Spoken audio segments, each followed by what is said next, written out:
Why should you watch this video? Why should you get out of bed in the morning? Why should you call that friend? Why should you go to work? Why should you clean the house? Why bother? We've all had days like that. I've had many days like that. And it's totally natural. Don't worry about it.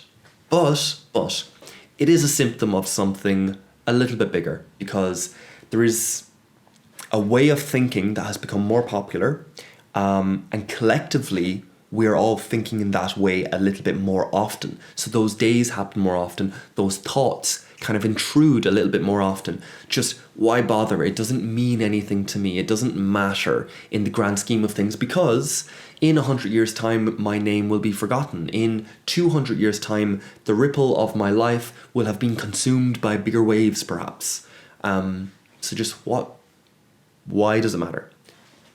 So let's hold this very loosely for a little while, okay? Because we're going to play around with a few ideas here and see how they constellate. So here's just one. Just why bother? Have we always asked this question?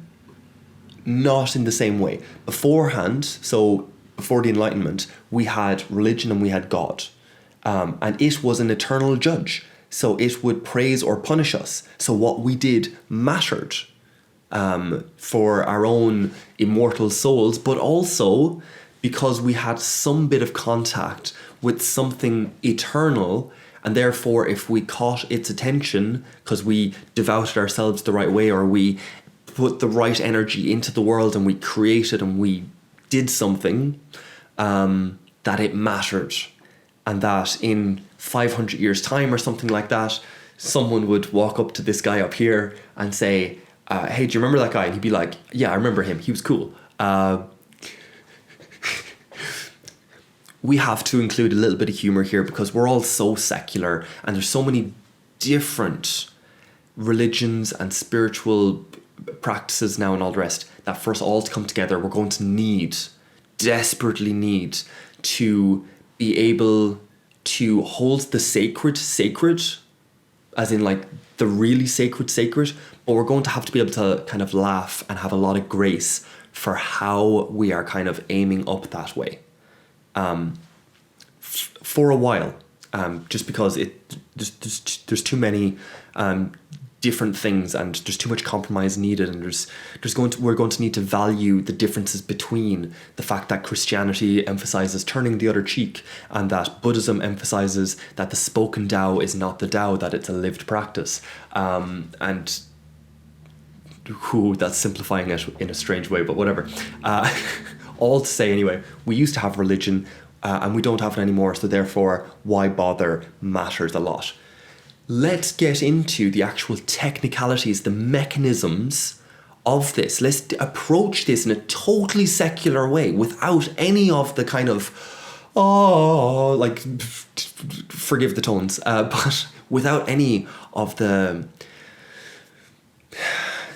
gusto, the zest, the zealousness of atheists or religious people. Let's just secularize, scientifically look at the mechanism at play, which does map onto neurochemistry and the brain and social systems and systems thinking in general. But, so, this thing up here, whoever you want to call it, how many of them you think that are up there, any of that, that's a map. That's a cosmic map. They are little stars, little rules, little stories, little things that shine to you, that you use to orientate yourself.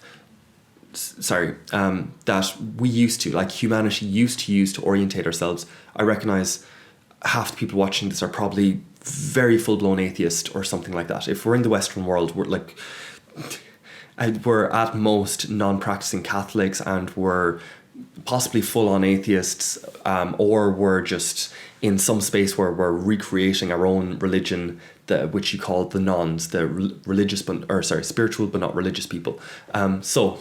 So either, but you get the concept, you get the mechanism that these rules, the 10 Commandments, for example, or something like that, are little stars that help you orientate how you approach the world. We've got rid of that. So that doesn't make any sense anymore. Like, you know, a man in the clouds, what a fool are you, ha ha ha. Could be a spaghetti monster up there. You can't prove that that's not real. I can't prove that you're not real. Therefore, they're equally valuable. So, man, I can't believe I fell for that fucking argument when I was a teenager. But whatever. So, when you get rid of this map up here, what you're left with is the sacred self. This is the thing that when your patterns, when your way of going in the world is a bit misshapen, isn't aligned to who you truly are, it screams, it shouts until you open yourself up in the right way, until you announce yourself, until you align yourself with who you are, who you want to be, what you want to do. This is your sacred self. It's very valuable to connect into your sacred self. A lot of the spiritual but not religious practices are all based around this because it's the one thing that's left. God dang it. So when you do your yoga and you do your breath work and you do your meditation, you are zenning in on this sacred self and becoming at peace with it. But if you don't have a cosmic map, you are missing the dialogue. And the dialogue is where it's all at. The whole reason that religion went a bit tyrannical was because it didn't allow for the sacred self. It was like, it's all the cosmic map. You need to know all the stories. You need to follow all the rules. And how dare you step outside of it? So in that, we didn't have a dialogue either. We had a tyranny. We had just, it was judgment all the way. But now we just have the sacred self. And we don't have this. So we don't get judgment. We get self-delusion, where if I only have to check in with myself to see if I'm being honest, to see if this story is true, to see if this way of interpreting the world is true, I am a god here on earth and the aliens will come down and they will land here and they will subjugate themselves to me and no one can tell me otherwise. Sorry. Okay. So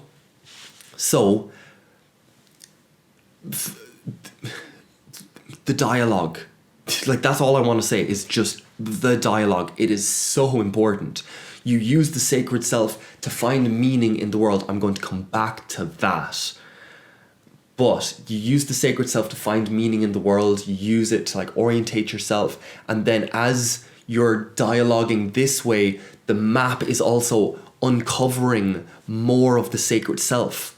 It's allowing you to, it's like you don't know who you are until you're tested. You don't know how, I don't know, let's go real low and we'll say like, you know, you don't know how jealous you are until that gets tested. You don't know how defensive you are about a certain topic until the right person tests you in the right way. And then you're just like, ooh, didn't realize I still had that there. You don't know how insecure you are about certain things until it gets brought up, until it's required, until it's needed for you to take the next step. And you're just like, oh, geez, I need to take a few steps back to... Okay, either way, you've gone through many processes. You've gone, like, you're a transcending being. You recognize this process of this sacred self screaming when you are unaligned, when you are not doing the right thing.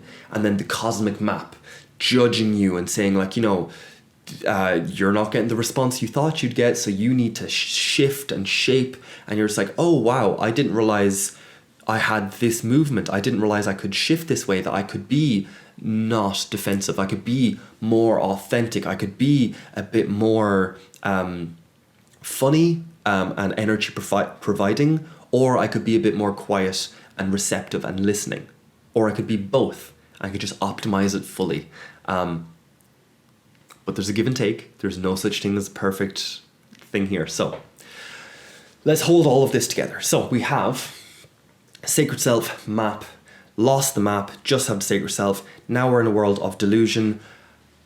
This is where I'm going to bring meaning back into it, because this thing I've described so far is called the meaning crisis. It is called the meta crisis, because we have so many things that are going wrong with dead oceans and farmers not going to have enough fertilizer in the next couple of years, and just their practices destroying, and our practices destroying the insect wildlife in the wild. Therefore, nature itself will start to deteriorate, and we have declining population levels, and we have AI, and we have PFAS levels that are already above healthy rates and all the rest worldwide in the rain, so even the rich people can't escape that one.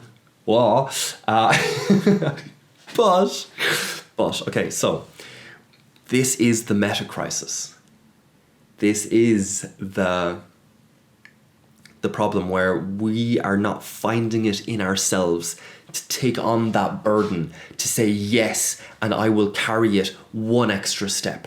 I will dedicate my life to bringing it forward, to leaving a legacy, not for my children, but for my grandchildren, for the generations to come, all of them. We don't have that. We don't have that language around legacy. We don't even really have a language around legacy itself. And we can see this in our architecture in the buildings, that buildings get built within months or years and aren't necessarily made for the coming generations, because there's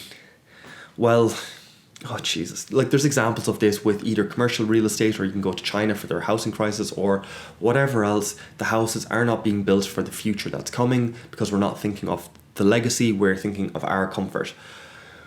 Well, okay, so let's get back to, because the pragmatics, you're going to see details. Like, the meta crisis is so big that you're going to see like this corner, and I'm going to see this corner. So if we get caught in the details, it's just going to take us so long to come around and meet each other on that. Like, eventually we will realize that, like, geez, they're all connected, but it's a big one. So just why bother take on any of it? Anything that means something to you, and like bigger than yourself, for legacy, why bother? Is there anything in the world, in life itself, that you want to exist even if you don't? That's a really good question to ask. And then the second question is, what difference are you making to it, or how are you contributing to it at the moment? And those two questions, write them down. They will give you, if you're able to give a strong answer to both of those, you will have meaning in your life. So, all to say, sacred self, cosmic map. We've lost the cosmic map. We have our sacred selves. And now, why does it bother? What's meaningful? We don't get to decide what's meaningful to us. We never have. It's always been a case, and like, this is where we get the three transcendentals, the good, the true, the beautiful. It has always been the case that something has attracted us, beauty. It has seemed true, and it seems good, and therefore we chase, and we dance, and we go, and we obsess, and but it was never our decision, really. It wasn't an equation. I can give you a very live example right now. Think of 3 movies. Think of 3 Disney movies, just to give you a bit of kind of grounding here, make it a bit quicker. Try and choose them. 5, 4, 3, 2, 1. Okay, what ones came to mind? Why did they come to mind? Why is this one your favorite? Why did this one just pop in? Where did they pop in from? That's the question. Let's do it one more time, but we're going to be really conscious of it this time, okay? So pick any 3 movies, just any 3 movies at all. And when you are thinking, just feel that empty space that you're kind of searching, you're groping, you're grasping, and then pop.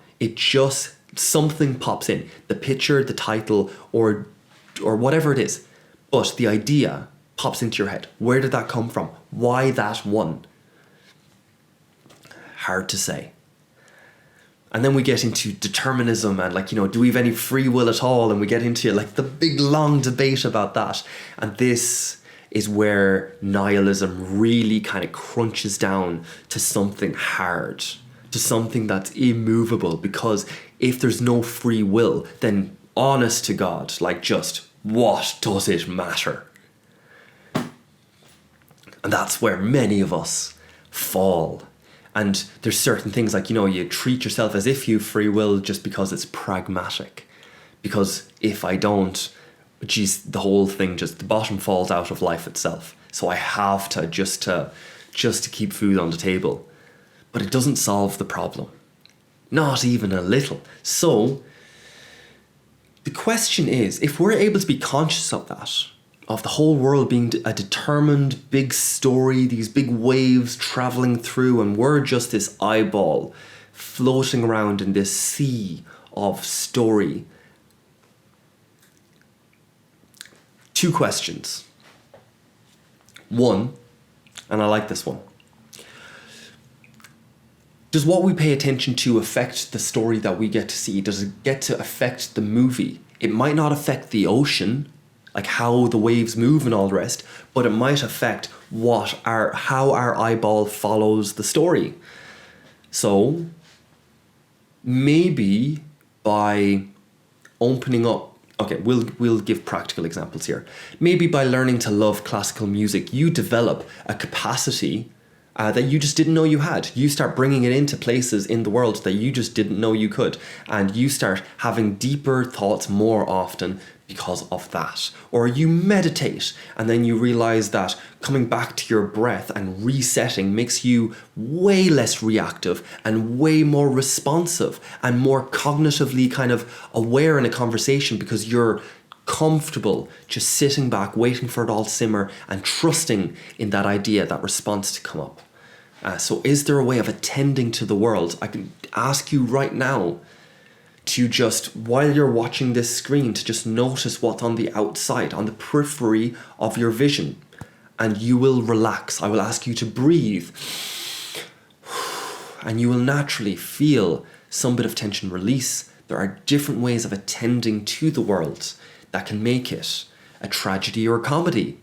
But there's also, perhaps, I might be pushing you here, but there's ways of attending to the world that open up new doors to the house that is your life, such as the classical music, such as the meditation, stuff like that. So that's the question I like, because if you're getting from A to B, is your dance, like A, are you just going to walk over, skip over? Okay, I'm here, done.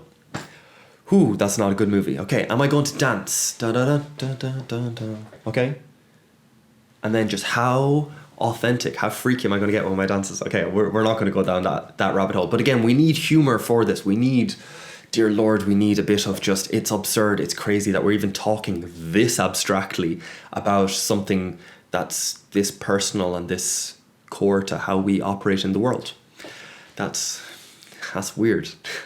But does the dance matter? Does it open up new rooms, new possibilities? And also, do you want to be the person who dances? Do you want to be the hero of the story? Because that's a really big thing. With this big long stack of things on our to-do list as a species, it's a lot. And the more impossible it seems, the more you have to believe that you are the hero of the story, that you are part of the small percent that gets through. You are part of the small percent that thrives, that creates, that, I don't know, whatever. But you're the hero. You have to believe that you overcome the obstacles. And even if your story is a tragedy where it still ends in tragedy, those movies are still worth watching. And it's still beautiful to see that spirit overcome and challenge, and even to the end, even to the bitter end, hold on to what's important and carry it as far as that person can. And that is a hero. That's something to aspire to. It is something beautiful. It is something true. It is something good, and therefore something that we can follow. So the answer is to dance with life, and to embrace all of the paradoxes and all of the just amazing bits. Second question. This is the one I'm kind of stuck on. does your dancing affect how the story ends? Like, I'm not trying to do an immortal argument here. Like, we're all going to die. Let's accept that. But these bigger waves, these big story waves of, like, you know, the oceans, the insects, the climate, the world, generations of how we think, who we think we are, now that it comes to AI and all the rest. So, does how we dance affect the destination at that level? And I can't tell you anything that's going to solve that one, because that is a leap of faith. That is something that is, it's not held in words. It's not held in proposition in this algorithmic sort of way. No, it is a way of participating in the world. So you've participation, perception, procedure, and then you're propositional. It's not up here. It is in that procedural, perspectival, participatory. How I participate in the world. Do I act as if it's going to make a difference? Do I have the perception that it will? Do I see, when I open my eyes, do I see the potential towards that world that I want and participate in a world where I believe that's possible? And then am I learning the procedures? Am I finding my way to get there? So I can't offer that. I can't answer that one for you. That is a leap of faith. And it's probably a leap of faith that we'll have to take every day, because the to-do list is big and we are but small. And yet David and Goliath is still a really good story. So with that said, with all of those ideas of the sacred self, the cosmic map, of all of us trying to dance and find a way of dancing as beautiful as we can in a way that opens up as much possibility and potential to us, because I do believe that's possible. And then does it land us somewhere else? I do not know, but all I know is that we dance. So that is a very romantic kind of perspective on nihilism. Is it enough to carry us through? Is there a bit of naivety in it? Yes, there is. Does there need to be a bit of naivety in it? I think so. Because we won't get to test every step we take. We may need to naively just dance. So, thank you so much for your time and attention. I really appreciate it for this one, because this is one that's personal and kind of, I'm wrestling with it at the moment. And so I really appreciate this one. So thank you for your time and attention. I hope you've had a good week. I hope you are looking forward to the week to come and you feel all the responsibility that needs to be taken upon you, that you need to take. All that responsibility, all that weight, feel the straps on your shoulder and Jesus, the weight behind it. But you also feel that muscle, that blood pumping, that adrenaline, that life, that vitality to guide yourself forward, and the wisdom to know how to keep going, where to navigate, and all the rest. That is your next week. Thank you so much. See you next week. Bye, guys.